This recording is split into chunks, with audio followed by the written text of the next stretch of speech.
Hello friends, I am Dr. Srinivasa Gupta, Professor in Mechanical Engineering Department of VIGNANA JYOTHI Institute of Engineering and Technology. Today we are going to know essentials of dynamics of machinery and its importance in real life applications. Basically, we know that theories of machines are classified into two parts. One is kinematics of machinery, second one is dynamics of machinery. In kinematics of machinery, the analysis involves consideration of various parameters like displacement, velocity, acceleration of various parts of the system without considering the forces caused the motion and also inertia forces due to own mass of the parts. Last semester we have seen the details of kinematics of machinery and its applications.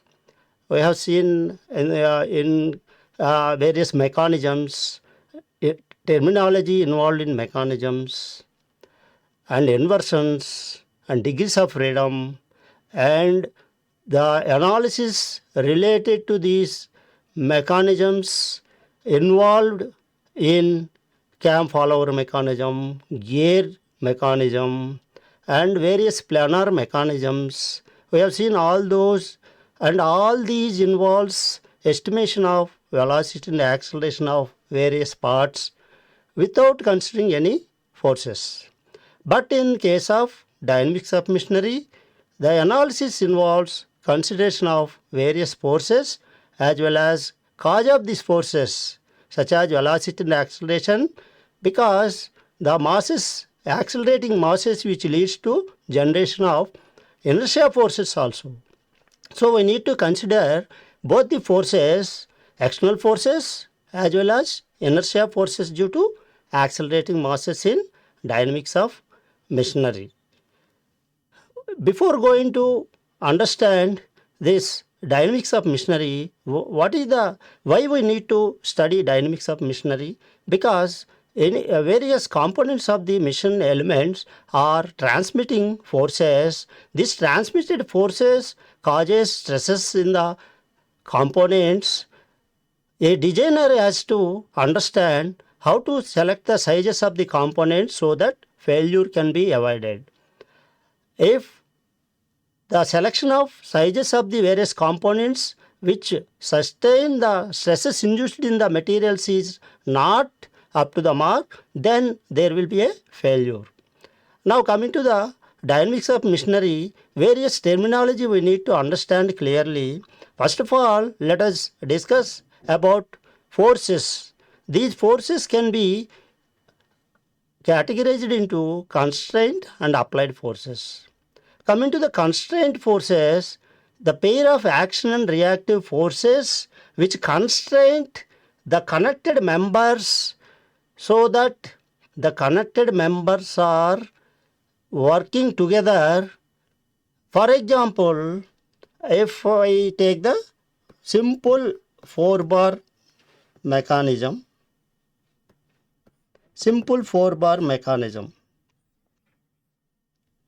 then if we take any link or element in the mechanism, for example, I am taking this is link 1, link 2, link 3, link 4, etc. These are 4-bar mechanism. If you take link 1, then if you isolate it from the other links, then there will be a constraint action of link 2 on link 1 must be shown. So, unless we separate the part or link of the body from other parts, we don't have any effect of constraint forces. So, the net effect of this constraint forces on entire mechanism is 0. Only when, if you isolate, then you need to consider this constraint forces. Now coming to the applied forces. Applied forces are forces which are coming from outside the system. External forces, these are called. Now we need to, in in actual practice, we need to consider all such type of external forces to analyze the machine components. So these, and also we need to consider the inertia forces which are due to the accelerating masses in dynamics of machinery. The force analysis in dynamic machinery can be categorized into two types: static force analysis and dynamic force analysis. In static force analysis, we only consider effect of external forces on the system or mechanism, and we will apply equilibrium equations. As you know that equilibrium equations, in engineering mechanics you are familiar with the concept of equilibrium equations. So net effect of all the forces in x direction must be 0, and the net effect of all the forces in y direction must be 0, and moments about perpendicular axis must be 0.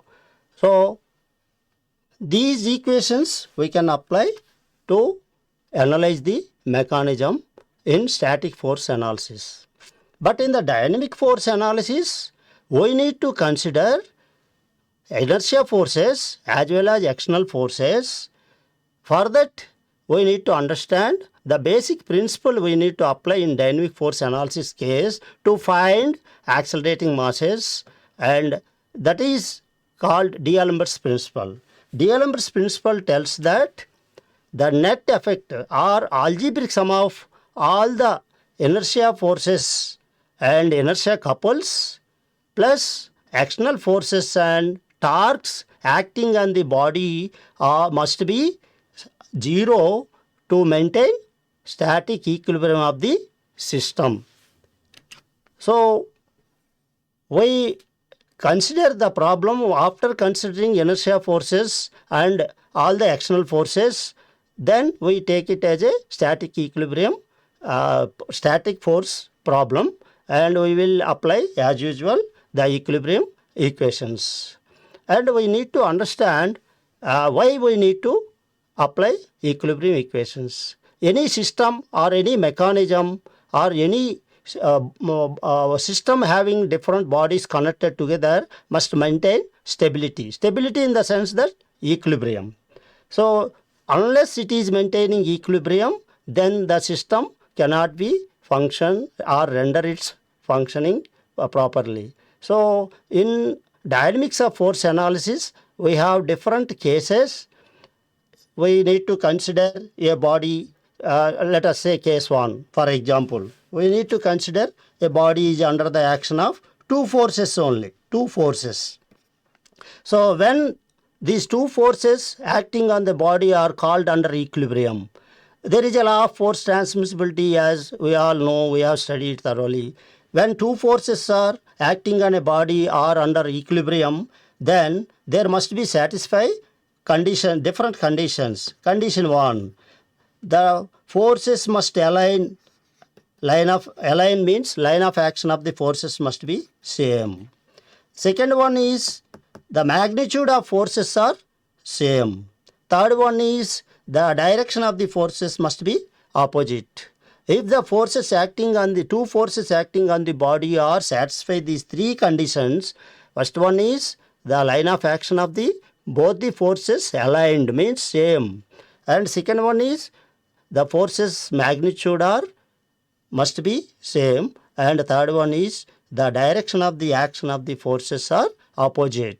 Then three conditions satisfy, then obviously the system must maintain equilibrium with under the action of these forces. Suppose in case of, if we take three forces, then the condition, similar conditions will apply, means all the line of action of three forces must meet at single point, and the resultant of all the three forces must be 0, means they must form a closed polygon. So if you take a vector notation of each force, suppose this body is under the action of three forces, let us say F1, F2, F3. So then if you draw a line of action, extend the line of action of all the forces. then these three line of action of all these forces must meet at single point.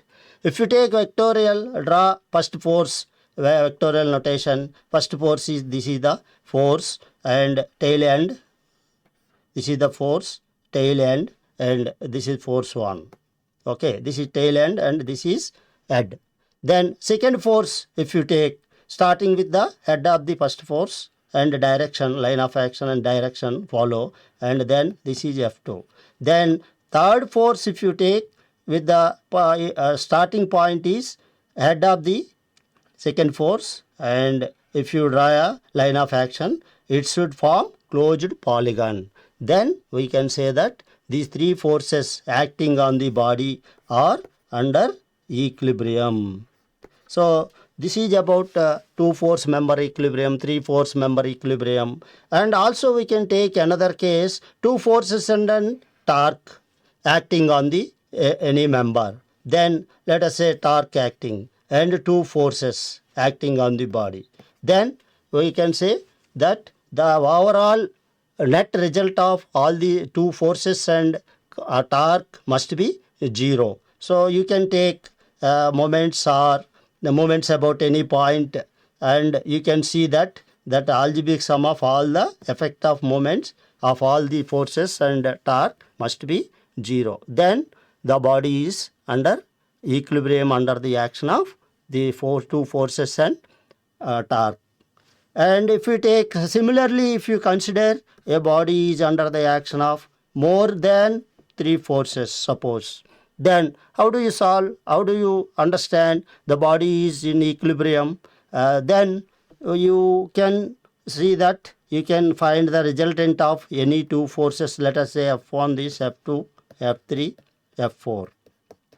Then any two forces you consider initially, draw the, extend the line of action of these two forces. They will meet at particular point. Then resultant of these two forces, you can find resultant.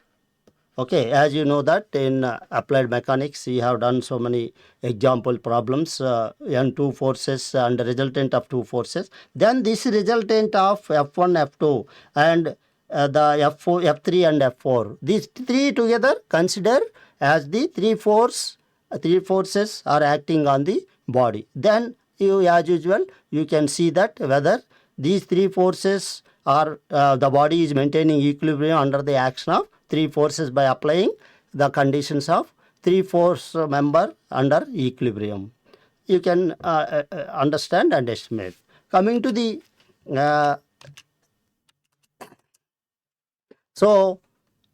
like that, we are going to consider various forces on the body, external forces and inertia forces. Coming to the inertia forces, how do we estimate inertia forces? As we have seen in kinematics of machinery, in a given mechanism, at any point we can estimate the any point in the link, we can estimate the velocity of that point or acceleration of that point and angular velocity of any part of the system, that is any link of the given mechanism.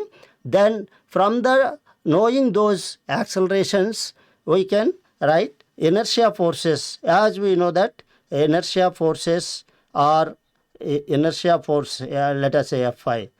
Fi can be written as mass into acceleration of that particular point. Then this is inertia forces always acting in the direction opposite to the acceleration forces. That's why we need to use minus sign along with the mass into acceleration term. Similarly, inertia couples due to acceleration of masses. Then inertia couples, we can write, let us say C alpha. C alpha is inertia couple. How can we write? Then inertia couples we can calculate by any part of the mechanism, mass moment of inertia of that part into angular acceleration of that part will give inertia couple. Similarly, if external forces, let us say F1, F2, F3, etc., external forces acting on the body, then external torques, let us say T1, T2, T3, etc., acting on the body. Then what D'Alembert's principle tells that the net effect means algebraic sum of all these forces, sigma F means all external forces summation plus sigma T, all external torques plus all inertia forces acting on the body. Okay, I equal to 110, let us say, plus inertia couple, I alpha, let me write, then all inertia couples acting on the body. Then these summation must be 0. Then it is considered as the system is under equilibrium, and we can apply static equilibrium equations and find any unknown forces or directions so that the problem can be solved and analyzed. The resultant force or unknown forces and directions and unknown couples etc. on the system when it is under the action of various forces in dynamic analysis. So these one important point we need to remember when we consider static force analysis and dynamic force analysis is, static force analysis we only consider external applied forces on the body or system of bodies connected together or mechanism. In dynamic force analysis, we need to understand and estimate the inertia forces and inertia couples apart from external forces and external couples. Then we need to apply D'Alembert's principle to find unknown quantities. This is about the introduction about this dynamics of machinery.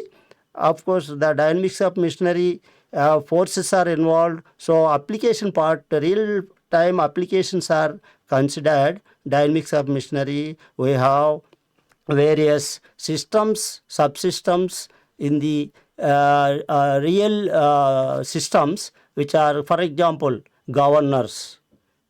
In a case of IC engines and automobiles and power plants, we will find governors. So we can analyze governors by considering various forces, external as well as internal. Similarly, we can analyze balancing of masses. We can analyze gyroscopic motion, gyroscopes, and all the systems which are under dynamic conditions we can analyze thoroughly, which comes under these applications are all comes under the category of dynamic force analysis. With this, I am concluding this lecture here. We will see in detailed topic wise in coming lectures. Thank you one and all. Like, share, comment, and subscribe VNR Digital Learning Resource YouTube channel.